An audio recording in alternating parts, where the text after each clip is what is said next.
ನಮಸ್ಕಾರ. ರಕ್ತ ಚಂದ್ರಗ್ರಹಣ ವಿಶೇಷ ಕಾರ್ಯಕ್ರಮಕ್ಕೆ ಸ್ವಾಗತ. ನಾನು ದೀಪ್ತಿ ಪ್ರಕಾಶ್.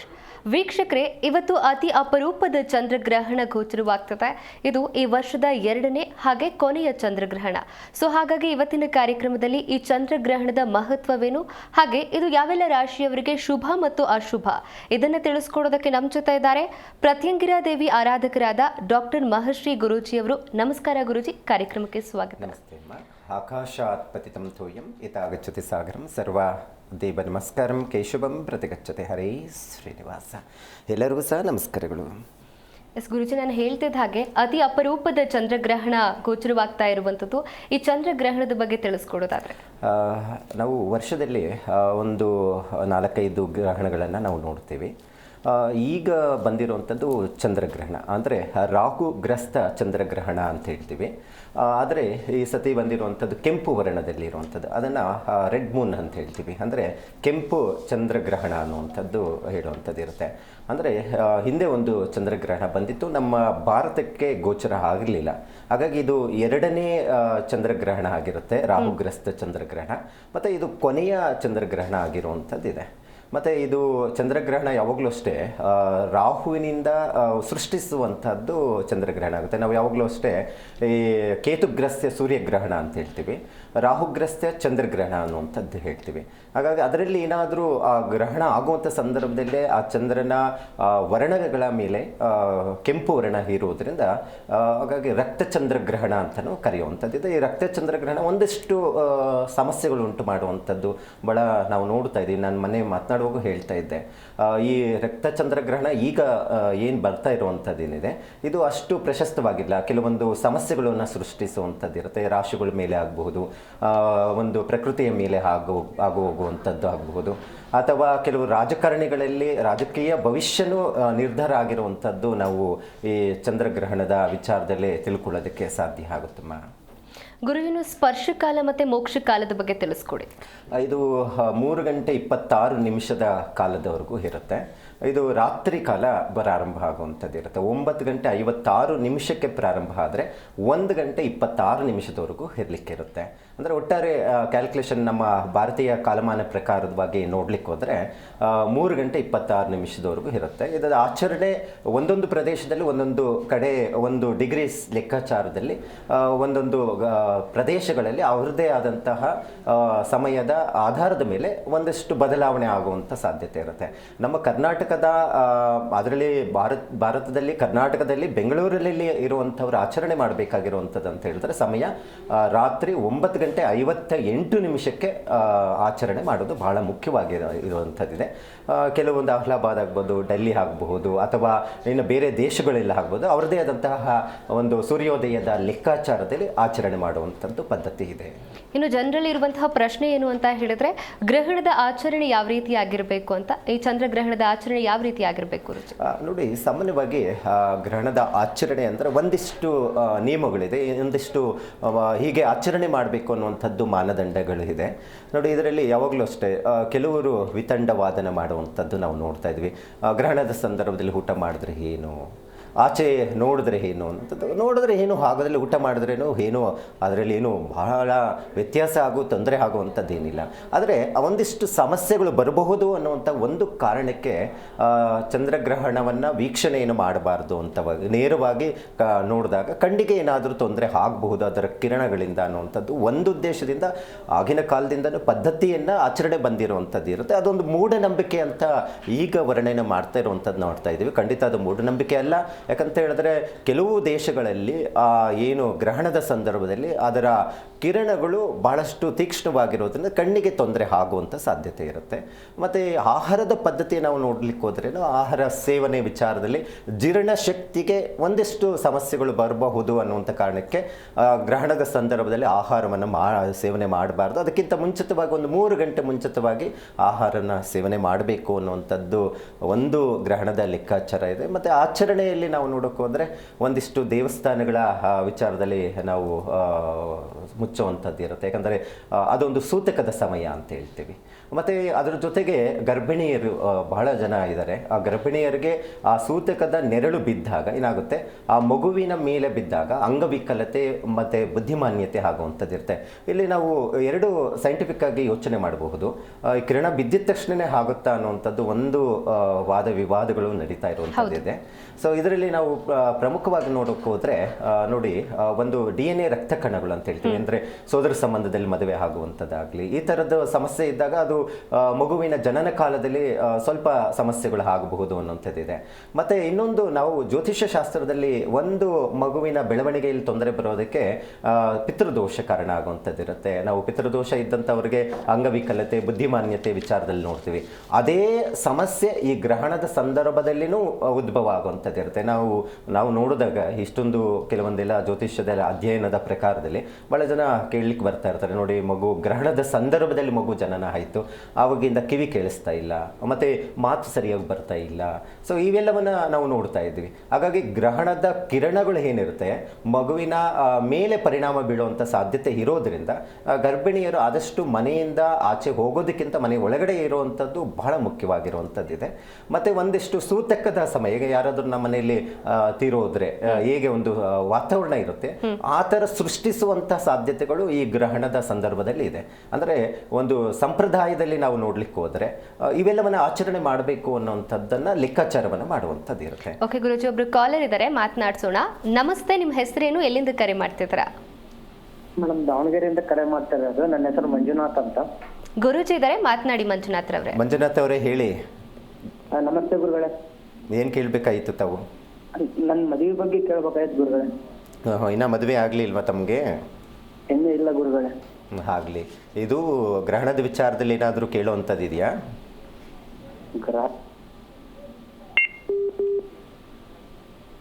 ಕೇಳಿಸ್ತಾ ಇದೆಯಾ? ಹೇಳಿ, ನಿಮ್ಮದು ಡೇಟ್ ಆಫ್ ಬರ್ತ್ ಹೇಳಿ. ಡೇಟ್ ಆಫ್ ಬರ್ತ್ ಗೊತ್ತಿಲ್ಲ ಗುರುಗಳೇ. ಸಿಂಹ ರಾಶಿ ಮಗ ನಕ್ಷತ್ರ ಗುರುಗಳೇ ನಂದು. ಈಗ ಮಗ ನಕ್ಷತ್ರ ಸಿಂಹ ರಾಶಿಗೆ ಪ್ರಸ್ತುತ ಅಷ್ಟಮ ಶನಿ ನಡೀತಾ ಇದೆ. ಮತ್ತೆ ಗುರುಬಲ ಇಲ್ಲ ತಮಗೆ. ಮದುವೆ ವಿಚಾರಕ್ಕೆ ಈಗ ಎಷ್ಟು ಏಜ್ ಆಗಿದೆ ನಿಮ್ಮದು? ವಯಸ್ಸು ಎಷ್ಟು ಇದೆ ಈಗ ಪ್ರಸ್ತುತ? 25-26 ನಡೀತದೆ ಗುರುಗಳೇ. ಓಕೆ, ಒಂದು ಕೆಲಸ ಮಾಡಿ, 2026 ತನಕ ನಿಮಗೆ ಗುರುಬಲ ಇದೆ. ನೀವು ಮದುವೆ ವಿಚಾರದಲ್ಲಿ ಈಗಾಗಲೇ ನಾನು ಕೆಲವೊಂದು ನೀವು ಕಾರ್ಯಕ್ರಮಗಳು ನೋಡ್ತಾ ಇರ್ತೀರ ಅನಿಸುತ್ತೆ, ನನ್ನ ಕಾರ್ಯಕ್ರಮಗಳು. ಸೊ ಈಗಾಗಲೇ ಮದುವೆ ವಿಚಾರದಲ್ಲಿ ಬಹಳ ಸಂಚಿಕೆಯಲ್ಲಿ ನಿಮಗೆ ನಾನು ಈಗಾಗಲೇ ಪರಿಹಾರಗಳನ್ನು ಕೊಡ್ತಾ ಇರ್ತೇನೆ. ನಿಮಗೆ ಈಗ ಡೇಟ್ ಆಫ್ ಬರ್ತ್ ಜನ್ಮ ದಿನಾಂಕ ಇಲ್ಲದ ಕಾರಣಕ್ಕೆ ನೀವೇನು ಮಾಡ್ಕೋಬಹುದು ಅನ್ನುವಂಥದ್ದು ಅಂತ ಹೇಳಿದ್ರೆ, ಹೆಚ್ಚು ಅಷ್ಟಮ ಶನಿ ಇರೋದ್ರಿಂದ ಹನುಮಂತನ ಆರಾಧನೆ ಪ್ರತಿ ಮಂಗಳವಾರ ಒಂದು ವೀಳ್ಯದೆಲೆ ಹಾರವನ್ನು ಭಗವಂತನಿಗೆ ಹಾಕಿ ಹನುಮಂತನಿಗೆ ಅರ್ಚನೆ ಮಾಡಿಸ್ತಾ ಇರುವಂಥದ್ದನ್ನು ನೀವು ಒಂದು ಪ್ರಾಕ್ಟೀಸ್ ಮಾಡ್ಕೊತಾ ಇರಿ ಪ್ರತಿ ಶನಿವಾರ. ಅದರಿಂದನೂ ಹೆಚ್ಚು ಅನುಕೂಲ ಆಗುವಂಥದ್ದಿದೆ. ಮತ್ತು ಗುರುಬಲ ಇದೆ, ಹೆಚ್ಚು ಪ್ರಯತ್ನ ಮಾಡಿ. ಮತ್ತು ರಾಶಿ ವೈಸ್ ನೋಡೋಕೆ ಹೋದರೆ ನಿಮ್ಮ ಸಿಂಹರಾಶಿ ಆಗಿರೋದ್ರಿಂದ ಏಕನಕ್ಷತ್ರ, ಏಕರಾಶಿ, ಮತ್ತು ಋಷಭ, ಮತ್ತು ತುಲಾ, ಮಕರ, ಕುಂಭ ರಾಶಿ ಏನು ವಧು ಬರುತ್ತೆ ಅದು ಅಷ್ಟು ಹೊಂದಾಣಿಕೆ ಆಗೋದಿಲ್ಲ. ಸೊ ಅದನ್ನು ಒಂದು ಸ್ವಲ್ಪ ನೋಡಿ ಮುಂದಕ್ಕೆ ಹೋದರೆ ಒಳ್ಳೆಯದು. ಗ್ರಹಣದ ವಿಚಾರದಲ್ಲಿ ಏನಾದರೂ ಡೌಟ್ ಇದೆಯಾ ನಿಮಗೆ? ಇಲ್ಲ ಗುರುಗಳೇ. ಓಕೆ, ಗ್ರಹಣ ಆಚರಣೆ ಎಷ್ಟೊತ್ತಿಗಿದೆ, ಯಾವ್ಯಾವ ರಾಶಿಗಳಿಗೆ ಏನೆಲ್ಲ ಫಲಗಳಿದೆ ಅಂತ ನಾವು ತಿಳಿಸ್ಕೊಡ್ತೀವಿ, ನೋಡ್ತಾ ಇರಿ. ಥ್ಯಾಂಕ್ ಯು ಮಂಜುನಾಥ್ ರವರೇ ಕರೆ ಮಾಡಿದ್ದಕ್ಕಾಗಿ. ಇನ್ನೊಬ್ರು ಕಾಲರ್ ಇದ್ದಾರೆ ಗುರೂಜಿ. ನಮಸ್ತೆ ಸರ್, ನಿಮ್ಮ ಹೆಸರೇನು? ಮಂಜುನಾಥ್ ಅಂತ ಹೋಗ್ಬೇಕಲ್ಲ. ಕೇಳಿಸ್ತಾ ಇದೆಯಾ?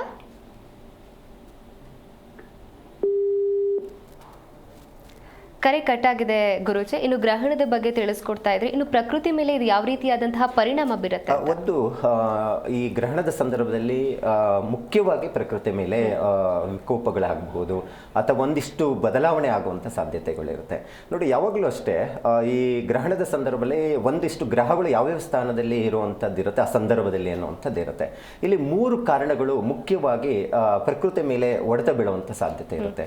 ನೋಡಿ, ಈಗ ಗ್ರಹಣ ಸಂಭವಿಸ್ತಾ ಇರುವಂಥದ್ದು ಶತಭಿಷ ನಕ್ಷತ್ರ, ಉಪರಿ ಪೂರ್ವಭದ್ರ ನಕ್ಷತ್ರ ಅಂತ ಹೇಳ್ತೀವಿ. ಅಂದ್ರೆ 2 ನಕ್ಷತ್ರಗಳ ಮಧ್ಯದಲ್ಲಿ ಇದು ಗ್ರಹಣ ಸಂಭವಿಸ್ತಾ ಇರುವಂಥದ್ದು. ಬಹಳ ಜನ ಈಗ ನಾವು ನೋಡ್ತಾ ಇರೋ ಶತಭಿಷ ನಕ್ಷತ್ರದಲ್ಲಿ ಅಂದ್ರೆ ಪ್ರಾರಂಭ ಬೆಳಗ್ಗಿಂದನೂ ಶತಭಿಷ ನಕ್ಷತ್ರ ಇದೆ. ಆದರೆ ರಾತ್ರಿ ಅಂದ್ರೆ 8 ಗಂಟೆ 56 ನಿಮಿಷದಿಂದ 9 ಗಂಟೆ 56 ನಿಮಿಷದ ಮಧ್ಯಭಾಗದಲ್ಲಿ ನಕ್ಷತ್ರ ಸಂಧಿ ಆಗ್ತಾ ಇದೆ. ಈ ನಕ್ಷತ್ರ ಸಂಧಿ ಆಗ್ತಾ ಇರುವಂಥ ಸಂದರ್ಭದಲ್ಲಿ ಒಂದಿಷ್ಟು ರಾಶಿಗಳ ಮೇಲೆ ಮತ್ತು ಪ್ರಕೃತಿ ಮೇಲೆ ಒಂದಷ್ಟು ತೊಂದರೆಗಳು ಉಂಟಾಗುವಂಥದ್ದು ಇರುತ್ತೆ. ಹೇಗೆ ಅದು ಸಮಸ್ಯೆ ಬರುತ್ತೆ? ನಾವು ಯಾವುದೇ ಹೇಳಿದ್ರೂ ಒಂದು ಸೈಂಟಿಫಿಕ್ ಆಗಿರುವಂಥ ಆಧಾರ ಇರುವಂಥದ್ದು ಇರುತ್ತೆ. ನೋಡಿ, ನಕ್ಷತ್ರಗಳು ನಾವು ಶತಭಿಷ ನಕ್ಷತ್ರ ಆಗ್ಬೋದು, ಪೂರ್ವಭದ್ರ ನಕ್ಷತ್ರ ಆಗ್ಬೋದು, ಅದು ರಾಶಿ ಕುಂಭರಾಶಿ ಬರಲಿಕ್ಕಿರುತ್ತೆ. ಯಾವಾಗ ಕುಂಭರಾಶಿ ಅಧಿಪತಿ ಶನಿಯು ಈಗ ಪ್ರಸ್ತುತ ನಾವು ನೋಡೋಕೋದ್ರೆ ಯಾವ ಸ್ಥಾನದಲ್ಲಿದೆ ಅಂದರೆ ಮೀನರಾಶಿಯಲ್ಲಿ ಜನ್ಮದಲ್ಲಿ ಇರುವಂಥದ್ದಿದೆ. ಈಗ ಮೀನರಾಶಿಯಲ್ಲಿ ಮೊನ್ನೆ ಬದಲಾವಣೆ ಆಯಿತು. ಮಾರ್ಚ್ 29ನೇ ತಾರೀಕು ಕುಂಭರಾಶಿಯಿಂದ ಮೀನರಾಶಿಗೆ ಬದಲಾವಣೆ ಆಯಿತು. ಅವರಿಗೆ ಒಂದಷ್ಟು ರಾಶಿಗಳಿಗೆ 7.5 ಬಂತು, ಒಂದಷ್ಟು ರಾಶಿಗಳಿಗೆ ಅಷ್ಟಮ ಪಂಚಮ ಶನಿ ಬಂತು, ಕೆಲವ್ರಿಗೆ ಬಿಟ್ಟೋಯ್ತು. ಆದರೆ ಇಲ್ಲಿ ಮುಖ್ಯವಾಗಿ ಗ್ರಹಣ ಸಂದರ್ಭದಲ್ಲಿ ಈ ರಾಷ್ಟ್ರಾಧಿಪತಿ ಶನಿಯು ಕುಜನ ದೃಷ್ಟಿಗೆ ಒಳಗಾಗಿರೋದ್ರಿಂದ, ಕುಜ ಈಗಾಗಲೇ ಕನ್ಯಾ ರಾಶಿ ಇರೋದ್ರಿಂದ ನೇರ ದೃಷ್ಟಿ ಇದೆ. ಯಾವಾಗಲೂ ಶನಿ ನೋಡಿ 3, 7, 10ನೇ ಮನೆ ದೃಷ್ಟಿ ನೋಡ್ತಾ ಇರ್ತಾನೆ. ಕುಜ ನೇರವಾಗಿ ಸಪ್ತಮ ದೃಷ್ಟಿ ನೋಡ್ತಾ ಇರ್ತಾನೆ. ಯಾವಾಗ ಸಪ್ತಮ ದೃಷ್ಟಿ ಶನಿಯ ಮೇಲೆ ಬೀಳುತ್ತೋ ಇಲ್ಲಿ ಏನಾಗುತ್ತೆ, ಕುಜ ಬಂದು ಭೂಮಿಕಾರಕ ಅಂತ ಹೇಳ್ತೀವಿ, ರಕ್ತಕಾರಕ, ಅಗ್ನಿ ಅವಘಡಗಳಿಗೆ ಸಂಬಂಧಪಟ್ಟಂಥದ್ದು ಕುಜಗ್ರಹ ಆಗಿರುತ್ತೆ. ನಾನು ಹಿಂದೆ 2012ರಲ್ಲಿ ಇದೇ ಮಾತನಾಡುವಾಗ ಹೇಳ್ತಾ ಇದ್ದೆ ಗ್ರಹಣದ ವಿಚಾರದಲ್ಲಿ. ನೋಡಿ, ಈ ಗ್ರಹಣ ಸರಿ ಇಲ್ಲ, ಈ ಕುಜ ಮತ್ತು ಶನಿಯ ಸಂಯೋಗದಲ್ಲಿ ಗ್ರಹಣ ಆಗ್ತಾ ಇರುವಂಥದ್ದು ಅಂತ. ಯಾಕಂದರೆ ಯಾವುದೇ ಒಂದು ಗ್ರಹಣದ ಸಂದರ್ಭದಲ್ಲಿ ಕುಜ ಮತ್ತು ಶನಿಯ ಸಂಯೋಗ ದೃಷ್ಟಿಗಳಿಗೆ ಒಳಗಾದಾಗ ಭಾರಿ ಅಗ್ನಿ ಅವಘಡಗಳಾಗುವಂಥದ್ದು ಇರುತ್ತೆ. ಮತ್ತು ಇನ್ನೊಂದು ವಿಚಾರ ಏನಪ್ಪ ಅಂತ ಹೇಳಿದ್ರೆ, ಕ್ರೋಧ ಭಾವನೆ ಜಾಸ್ತಿ ಆಗುವಂಥದ್ದು ಇರುತ್ತೆ. ಈಗಾಗಲೇ ಪ್ರಾರಂಭ ಆಗ್ತಾ ಇರುವಂಥದ್ದಿದೆ ನಮ್ಮ ಭಾರತಕ್ಕೆ ಅಥವಾ ಈ ಅಮೇರಿಕ, ಒಂದಿಷ್ಟು ಗೊಂದಲಗಳಲ್ಲಿ ನಾವು ನೋಡ್ತಾ ಇರುವಂಥದ್ದಿದೆ. ಅಂದರೆ ಕ್ರೋಧ ಭಾವ ಜಾಸ್ತಿ ಆಗುವಂಥದ್ದು, ಮತ್ತು ಮಾನಸಿಕವಾಗಿ ಖಿನ್ನತೆಗೆ ಹೋಗುವಂಥದ್ದು ಚಂದ್ರನಿಂದ ಆಗುವಂಥದ್ದು ಇರುತ್ತೆ. ಮತ್ತು ಯುದ್ಧಗಳು ಆಗುವಂಥ ಸಾಧ್ಯತೆಗಳು ಇರುತ್ತೆ. ಮತ್ತು ಕೆಲವೊಂದೆಲ್ಲ ಪ್ರಳಯಗಳು, ನಾವು ಡಿಸೆಂಬರ್ ಆಸುಪಾಸುಗಳಲ್ಲಿ ನಾವು ನೋಡಿದಾಗ ಪ್ರಳಯಗಳು ಜಾಸ್ತಿ ಆಗಿ ತೊಂದರೆಗಳಾಗ್ತಾ ಇರುವಂಥದ್ದನ್ನು ಗಮನಿಸಬಹುದಾಗಿದೆ. ಒಟ್ಟಾರೆ ಈ ಗ್ರಹಣದಿಂದ ಹೆಚ್ಚು ತೊಂದರೆಗಳು ಈಡಾಗುವಂಥದ್ದನ್ನು ಅಗ್ನಿಗೆ ಸಂಬಂಧಪಟ್ಟಂಥ ಅಪಘಾತಗಳು, ಅಗ್ನಿಗಳಿಗೆ ಸಂಬಂಧಪಟ್ಟಂಥ ತೊಂದರೆಗಳು ಉಂಟಾಗುವಂಥ ಸಾಧ್ಯತೆ ಹೆಚ್ಚಾಗಿದೆ. ಗುರುಜಿ, ಇನ್ನೊಬ್ರು ಕಾಲರ್ ಇದ್ದಾರೆ, ಮಾತನಾಡೋಣ. ನಮಸ್ತೆ, ನಿಮ್ಮ ಹೆಸರೇನು, ಎಲ್ಲಿಂದ ಕರೆ ಮಾಡ್ತಿದ್ದೀರಾ? ಹಲೋ, ಕೇಳಿಸ್ತಾ ಇದೆಯಾ ಸರ್? ನಿಮ್ಮ ಹೆಸರು ತಿಳಿಸ್ಕೊಳ್ಳಿ. ಹೇಳಿ ಮೇಡಮ್. ನಿಮ್ಮ ಹೆಸರು? ಪುಟ್ಟ ವೆಂಕಟೇಶ್ ಅಂತ, ಕನ್ಯಾ ರಾಶಿ ನಮ್ದು, ಮೆಣಸಿನಹಳ್ಳಿ, ಚನ್ನಪಟ್ಟಣ ತಾಲೂಕು. ಗುರುಜಿ ಇದ್ದಾರೆ, ಮಾತನಾಡಿ. ನಮಸ್ತೆ ಅಪ್ಪ. ನಮಸ್ತೆ ಸರ್. ಏನು ಕೇಳಬೇಕಾಯ್ತು ತಾವು? ಗ್ರಹಣದ ಏನಾರ ಸ್ವಲ್ಪ ಏನಾರ ನಮ್ಗೆ ಕನ್ಯಾ ರಾಶಿಗೆ ಏನಾರ ತೊಂದರೆ ಇದೆಯಾ ಅಂತ ಅನ್ಬಿಟ್ಟು ಕೇಳೋಣ ಅಂತ ಅನ್ಬಿಟ್ಟು ಕಾಲ್ ಮಾಡಿದೆ. ಈಗ ಕನ್ಯಾ ರಾಶಿಗೆ ಗ್ರಹಣ ಸಂಭವಿಸ್ತಾ ಇರುವಂಥದ್ದು 6ನೇ ಮನೆಯಲ್ಲಿ. ಯಾಕಂದರೆ ಆ ಕನ್ಯಾ ರಾಶಿಯ ಅಧಿಪತಿ ಮತ್ತು ಕನ್ಯಾ ರಾಶಿಗೆ 6ನೇ ಮನೆಯಲ್ಲಿ ಗ್ರಹಣ ಸಂಭವಿಸ್ತಾ ಇರೋದ್ರಿಂದ ಸ್ವಲ್ಪ ಹೆಲ್ತ್ ಬಗ್ಗೆ ಸ್ವಲ್ಪ ಹೆಚ್ಚು ಗಮನ ಕೊಡಬೇಕಾಗುತ್ತೆ. ನಾನು ಕನ್ಯಾ ರಾಶಿ ವಿಚಾರದಲ್ಲಿ ರಾಶಿ ವಯಸ್ಸು ಬಂದಾಗ ಅವ್ರಿಗೆ ಏನು ಪರಿಹಾರಗಳು ಮಾಡ್ಕೋಬೇಕು ಅನ್ನೋಂಥದ್ದು ಈ ಸಂಚಿಕೆಯಲ್ಲಿ ನಿಮ್ಗೆ ತಿಳಿಸ್ಕೊಡ್ತೇನೆ. ಈಗ ಪ್ರಸ್ತುತ ಕನ್ಯಾ ರಾಶಿಗಂತೂ ಹೆಲ್ತ್ ಬಗ್ಗೆ ಈಗಾಗಲೇ ಆರೋಗ್ಯ ಹೇಗಿದೆ ತಮಗೆ? ಸುಮಾರಾಗಿದೆ ಸರ್ ಸ್ವಾಮಿ. ಸ್ವಲ್ಪ ಏನಾದರೂ ಈ ಕೆಲವೊಂದು ನೆಗಡಿ, ಶೀತ ಮತ್ತು ಜ್ವರ ಇಂಥದ್ದು ಬಂದಾಗ ಒಂದು ಸ್ವಲ್ಪ ತೋರಿಸ್ಕೊಳ್ಳಿ. ಎಷ್ಟು ಕಾಲ ಈ ಆರೋಗ್ಯ ಸಮಸ್ಯೆ ಬರುತ್ತೆ ಈ ಗ್ರಹಣದ ವಿಚಾರದಲ್ಲಿ ಅಂದರೆ ಒಂದೂವರೆ ತಿಂಗಳ ಕಾಲ ಇದರ ಪರಿಣಾಮ ಇರುವಂಥದ್ದು ಇರುತ್ತೆ. ಹಾಗಾಗಿ ಹೆಚ್ಚಿನ ಮಟ್ಟಿಗೆ ಗ್ರಹಣದ ಆಚರಣೆ ನೀವು ಮಾಡಿದ್ರೆ ಬಹಳ ಒಳ್ಳೆಯದು. ಗ್ರಹಣ ಆದಮೇಲೆ ಒಂದು ಸ್ವಲ್ಪ ಹೆಸರು ಕಾಳು ಮತ್ತು ಅದರ ಜೊತೆಗೆ ಅಕ್ಕಿ, ಉದ್ದಿನ ಕಾಳನ್ನ ಪೂಜೆ ಮಾಡಿ ಅದನ್ನು ಮಾರನೇ ದಿವಸ ಅಂದರೆ 7ನೇ ತಾರೀಕು ಇವತ್ತು ರಾತ್ರಿ ಪ್ರಾರಂಭ ಆಗುತ್ತೆ. ನಾಳೆ ನೀವೇನು ಮಾಡ್ತೀರ ಅಂದರೆ ಅದನ್ನು ಪೂಜೆ ಮಾಡಿ ದಾನ ಕೊಡುವಂಥದ್ದನ್ನು ಮಾಡಬೇಕಾಗುತ್ತೆ. ಬುಧ ಪೀಡ ಪರಿಹಾರ ಮಂತ್ರ ಮತ್ತು ಅದರ ಜೊತೆ ಕುಜ ಪೀಡ ಪರಿಹಾರ ಮಂತ್ರವನ್ನು ಪಠನೆ ಮಾಡುವಂಥದ್ದನ್ನು ಮತ್ತು ರಾಹು ಪೀಡ ಪರಿಹಾರ ಮಂತ್ರವನ್ನು ಪಠನೆ ಮಾಡೋದು ಭಾಳ ಮುಖ್ಯವಾಗಿರುವಂಥದ್ದಾಗಿದೆ. ಹಾಗಾಗಿ ಆರೋಗ್ಯದ ಬಗ್ಗೆ ಹೆಚ್ಚು ಗಮನ ಕೊಡಿ, ಒಳ್ಳೆಯದಾಗುತ್ತೆ. ಥ್ಯಾಂಕ್ ಯು ಸರ್, ಕರೆ ಮಾಡಿ ಮಾತನಾಡೋದಕ್ಕಾಗಿ. ಇದೀಗ ಪ್ರಕಾಶ್ ಅಂತ ಇನ್ನೊಬ್ರು ಕಾಲರ್ ಇದ್ದಾರೆ. ನಮಸ್ಕಾರ ಪ್ರಕಾಶ್. ನಮಸ್ಕಾರ ಮೇಡಮ್. ಎಲ್ಲಿಂದ ಕರೆ ಮಾಡ್ತಿದ್ದಾರೆ ಸರ್? ನಾವು ಬೆಂಗಳೂರಿಂದ. ಗುರೂಜಿ ಇದ್ದಾರೆ, ಮಾತನಾಡಿ. ನಮಸ್ತೆ ಅಪ್ಪ. ಕೇಳಿಸ್ತಾ ಇದೆಯಾ ಮಾತಾಡೋದು? ಹೇಳಿ. ಏನಾಗುತ್ತೆ ಅಂದ್ರೆ ಲೈವ್ ಹೋಗ್ತಾ ಇದ್ದಾಗ ಅವ್ರಿಗೆ ಡಿಸ್ಟರ್ಬೆನ್ಸ್ ಆಗುತ್ತೆ. ಸರ್, ಟಿವಿ ನೋಡ್ಕೊಂಡು ಮಾತಾಡ್ತಾ ಇದ್ದೀರಾ, ಕರೆ ಕಟ್ ಆಗುತ್ತೆ. ಆಚೆ ಬಂದು ಮಾತಾಡಿ, ಇಲ್ಲ ಅಂತ ಹೇಳಿದ್ರೆ ಟಿವಿ ವಾಲ್ಯೂಮ್ನ ಮ್ಯೂಟ್ ಮಾಡಿಬಿಡಿ.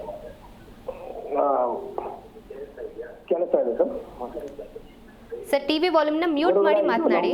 ಮಗಂದು ಇನ್ನೂ ಮದುವೆ ಸೆಟ್ ಆಗಿಲ್ಲ. ಡೇಟ್ ಆಫ್ ಬರ್ತ್ ಟೈಮಿಂಗ್ಸ್ಗೆ ಹೇಳಿ ನಿಮ್ಮ ಇವ್ರದ್ದು. ಟಿವಿ ಆಫ್ ಮಾಡ್ತೀನಿ, ನೋಟ್ಲು ಮಾಡಿದ್ದೀನಿ, ಹೇಳಿ. ಡೇಟ್ ಆಫ್ ಬರ್ತ್, ಡೇಟು ಮತ್ತು ಸಮಯ ಎಲ್ಲ ಹೇಳಿ, ಯಾವತ್ತು ಹುಟ್ಟಿದ್ದು. ಸರ್, ಕೇಳಿಸ್ತಾ ಇದೆಯಾ ಸರ್? ಕೇಳಿಸ್ತಾ ಇದೆ, ಹೇಳಿ. ಡೇಟ್ ಆಫ್ ಬರ್ತ್ನ ತಿಳಿಸ್ಕೊಡಿ. Date of birth 28/1/92. 28 Pradeep Kumar ಅಂತ ಅವ್ರ ಹೆಸರು. 28/8 98. 92. ಸಮಯ ಎಷ್ಟೊತ್ತಿಗೆ ಹುಟ್ಟಿರುವಂಥದ್ದು? ಸಮಯ ಗೊತ್ತಿಲ್ಲ ಸರ್. ಅದೆಲ್ಲ ತಿಳ್ಕೊಬೇಕು ತಾನೆ ನೀವು. ಸಮಯ ಇಲ್ಲ ಅಂದರೆ ಆಗೋದಿಲ್ಲ ಸರಿಯಾಗಿ ಹೇಳಲಿಕ್ಕೆ.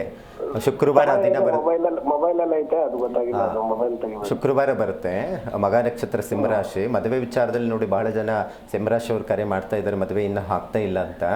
ಈಗ ಸಿಂಹರಾಶಿಗೆ ಅಷ್ಟಮ ಶನಿ ಸ್ಲೋ ವರ್ಕ್, ಯಾವುದು ಬೇಗ ಆಗೋದಿಲ್ಲ. ಆದರೆ ಗುರುಬಲ ಇದೆ. ಆದರೆ 2026 ಮೇ ತನಕ ಸಿಂಹರಾಶಿಯವರಿಗೆ ಗುರುಬಲ ಇರುವಂಥದ್ದಿದೆ. ಗುರು ಬದಲಾವಣೆ ಆಗೋವರೆಗೂ ಏನೂ ಸಮಸ್ಯೆ ಏನಿಲ್ಲ. ಈಗಾಗಲೇ ಮದುವೆ ವಿಚಾರದಲ್ಲಿ ಒಂದು ಸತಿ ನೀವು ನೇರವಾಗಿ ಬಂದು ಭೇಟಿ ಮಾಡಿ ಅದಕ್ಕೆ ಸಂಬಂಧಪಟ್ಟಂಥ ಪರಿಹಾರಗಳನ್ನು ತೆಗೆದುಕೊಳ್ಳೋದು ಬಹಳ ಮುಖ್ಯವಾಗಿ ಫಲಗಳು ಕೊಡೋದಕ್ಕೆ ಸಾಧ್ಯ ಆಗುತ್ತೆ. ಈಗ ಪ್ರಸ್ತುತ ಜಾತಕದ ಪ್ರಕಾರದಲ್ಲಿ ಅವರ ಜನ್ಮ ದಿನಾಂಕದ ಆಧಾರದ ಮೇಲೆ ಲಗ್ನ ಅಂತ ನಾವು ನೋಡಬೇಕಾದ್ರೆ ಏನಾದರೂ ದೋಷ ಇದೆಯಾ ಅಂತ ಹೇಳಿದ್ರೆ ಸಮಯ ಬೇಕಾಗುತ್ತೆ. ಅದನ್ನು ಲಗ್ನದ ಲೆಕ್ಕಾಚಾರದಲ್ಲಿ ಇರುತ್ತೆ. ಸೊ ಹಾಗಾಗಿ ವರ್ಷಫಲದಲ್ಲಿ ಅಂತೂ ಗುರುಬಲ ಇದೆ.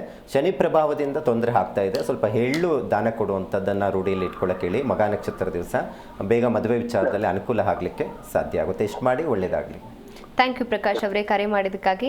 ಗುರುಜಿ ಹೇಳ್ತಾ ಇದ್ರಿ ದೇವಸ್ಥಾನದ ಬಾಗಿಲುಗಳನ್ನೆಲ್ಲ ಮುಚ್ಚುತ್ತಾರೆ ಸೂತಕ ಅನ್ನುವಂತಹ ಕಾರಣದಿಂದಾಗಿ ಅಂತ. ಬಟ್ ಆದ್ರೆ ಗಣೇಶನ ಕೂರಿಸಿರ್ತಾರೆ, ಈ ಸಮಯದಲ್ಲಿ ಪೂಜೆ ಮಾಡಬೇಕಾ ಮಾಡಬಾರ್ದಾ?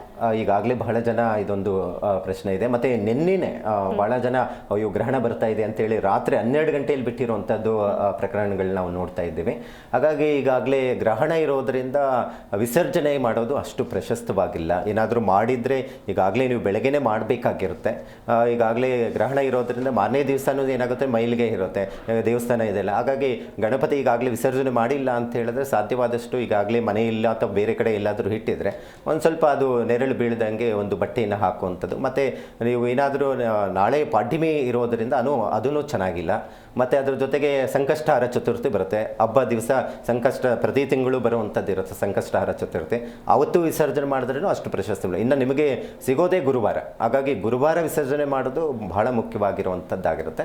ಸೊ ಆ ನಂತರ ಈ ಗ್ರಹಣದ ನಂತರ ಏನೆಲ್ಲ ಮಾಡ್ಕೋಬೋದು, ದೇವಸ್ಥಾನಗಳಲ್ಲಿ ನಾವು ಶುದ್ಧೀಕರಣಗಳನ್ನು ಮಾಡ್ತೇವೆ ನೋಡಿ.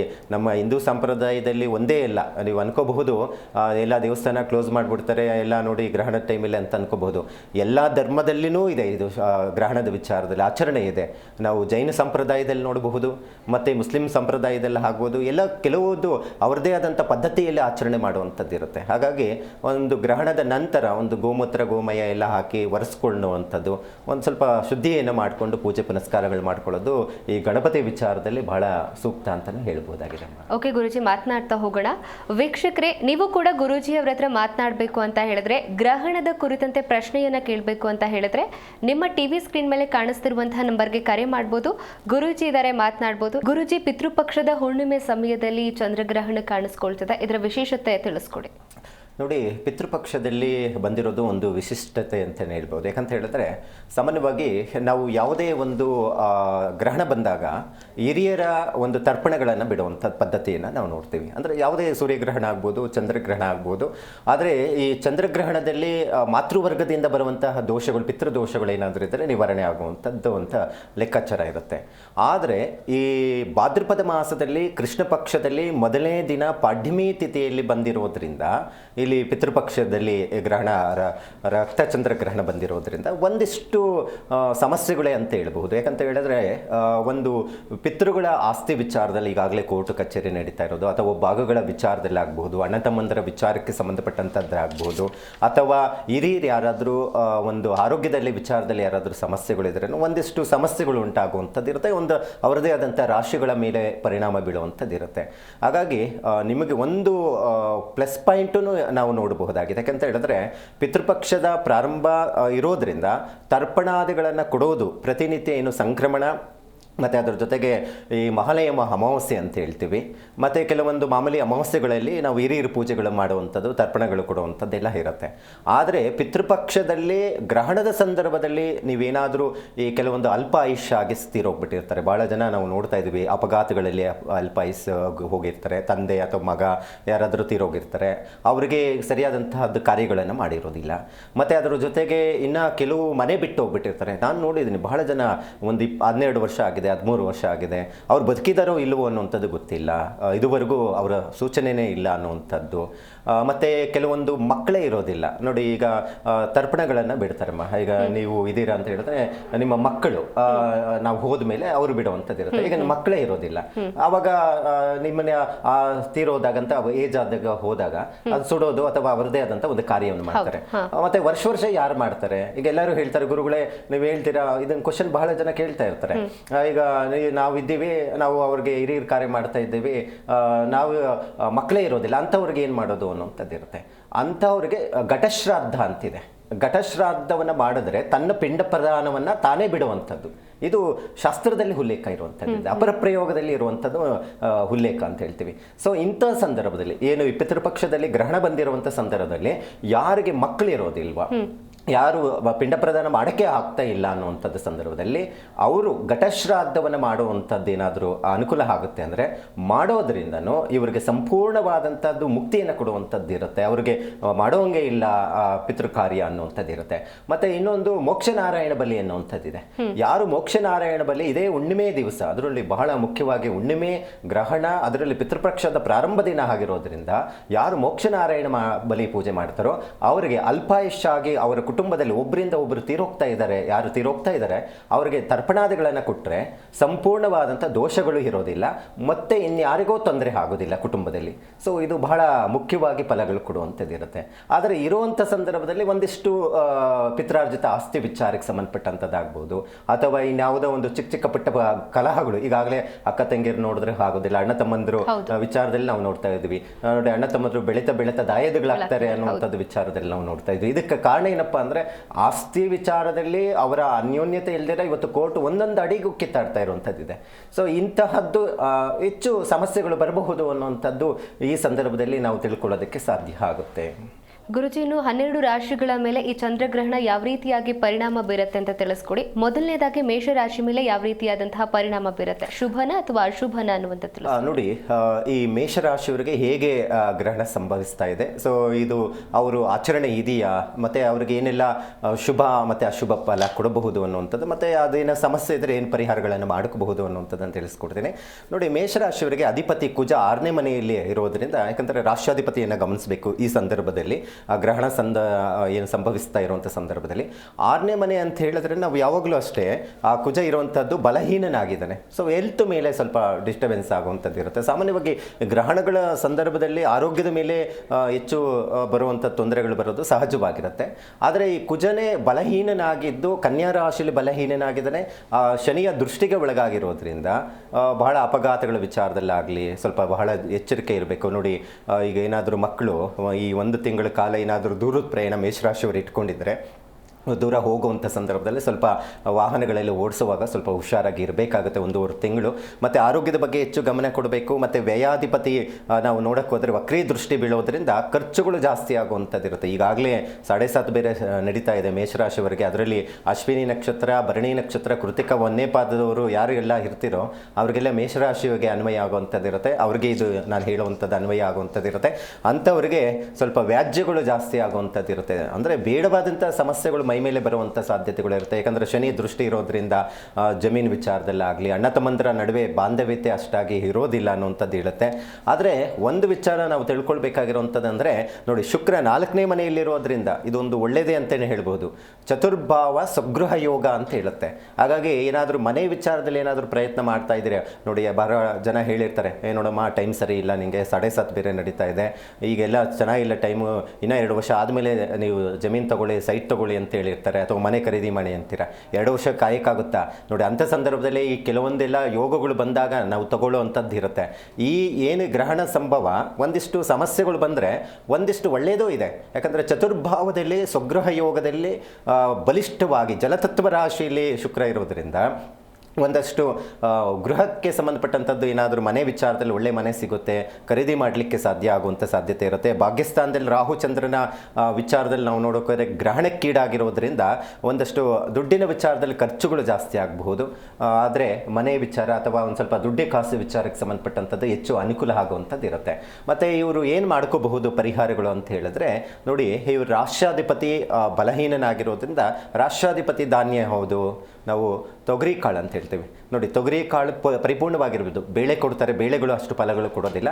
ತೊಗರಿ ಕಾಳು ಮತ್ತು ಅದ್ರ ಜೊತೆಗೆ ಈ ಭಾಗ್ಯಸ್ಥಾನದಲ್ಲಿ ಗ್ರಹಣಕ್ಕೀಡಾಗ್ತಾ ಇರೋದ್ರಿಂದ 11ನೇ ಮನೆ ಅಂತ ಹೇಳ್ತೀವಿ, ಗ್ರಹಣ ಆಗ್ತಾ ಇರೋದು ಕುಂಭರಾಶಿಯಲ್ಲಿ.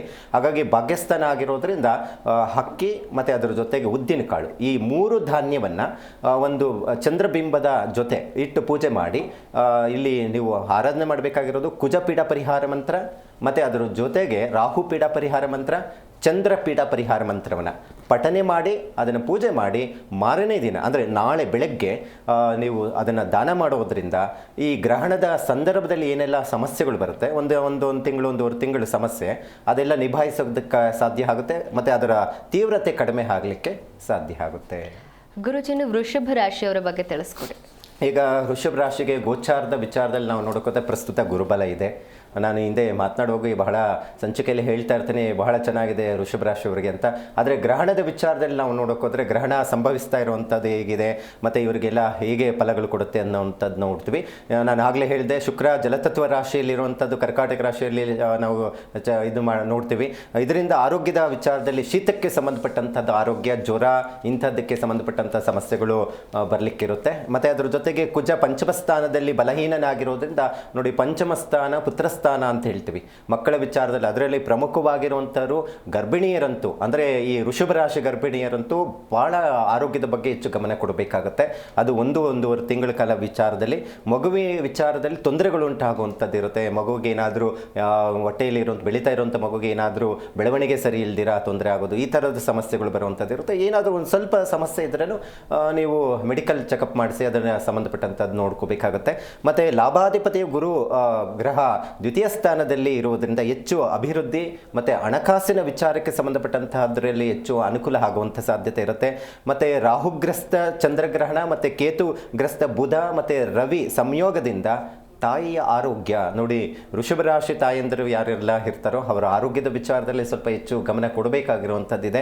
ಮತ್ತು ಕರ್ಮಸ್ಥಾನದಲ್ಲಿ ಗ್ರಹಣ ಆಗ್ತಾ ಇರೋದು. ಕರ್ಮಸ್ಥಾನ ಅಂದರೆ ಏನು, ನಾವು ಯಾವಾಗಲೂ ಉದ್ಯೋಗಕ್ಕೆ ಸಂಬಂಧಪಟ್ಟಂಥ ವಿಚಾರದಲ್ಲಿ ಲೆಕ್ಕಾಚಾರವನ್ನು ಮಾಡ್ತೀವಿ.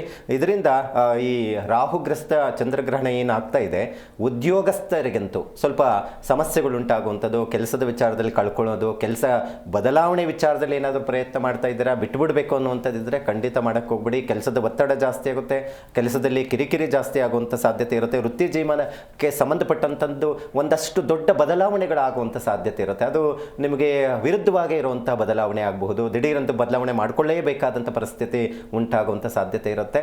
ಮತ್ತು ಅದರ ಜೊತೆಗೆ ಒಂದು ವಿದೇಶಕ್ಕೆ ಸಂಬಂಧಪಟ್ಟಂತಹದ್ದು ಏನಾದರೂ ಪ್ರಯತ್ನ ಮಾಡ್ತಾ ಇದ್ದರೆ ಅಂಥವರಿಗೆ ಒಳ್ಳೆಯ ಅವಕಾಶಗಳು ಲಭ್ಯ ಆಗುತ್ತೆ.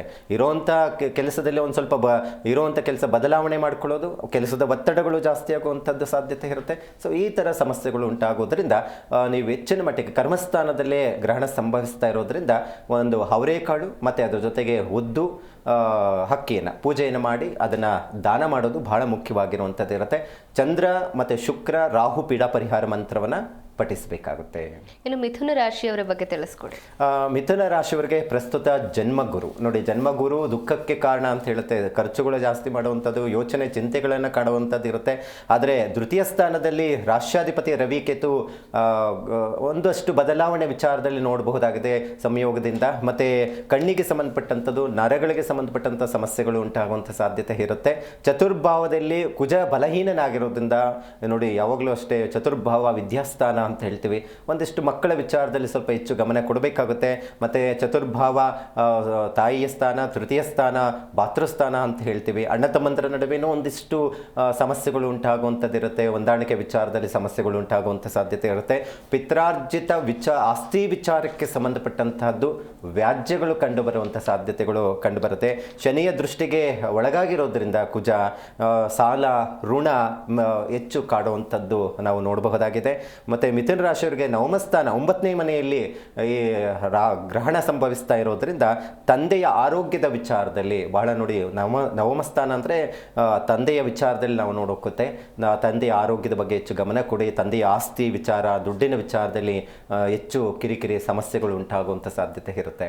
ಮತ್ತು ಈ ಮಿಥುನ ರಾಶಿಯವರು ಏನು ಪರಿಹಾರ ಮಾಡ್ಕೋಬಹುದು ಅಂತ ಹೇಳಿದ್ರೆ, ಹೆಸರು ಕಾಳು ಮತ್ತು ಅದರ ಜೊತೆಗೆ ಉದ್ದು ಅಕ್ಕಿಯನ್ನು ಪೂಜೆಯನ್ನು ಮಾಡಿ ಅದನ್ನು ವಿಷ್ಣು ದೇವಸ್ಥಾನಕ್ಕೆ ದಾನ ಕೊಡುವಂಥದ್ದು, ವಿಷ್ಣು ಸಹಸ್ರನಾಮ ಪಾರಾಯಣ ಮಾಡುವಂಥದ್ದು ಬಹಳ ಮುಖ್ಯವಾಗಿ ಫಲಗಳು ಕೊಡಲಿಕ್ಕೆ ಸಾಧ್ಯ ಆಗುತ್ತೆ.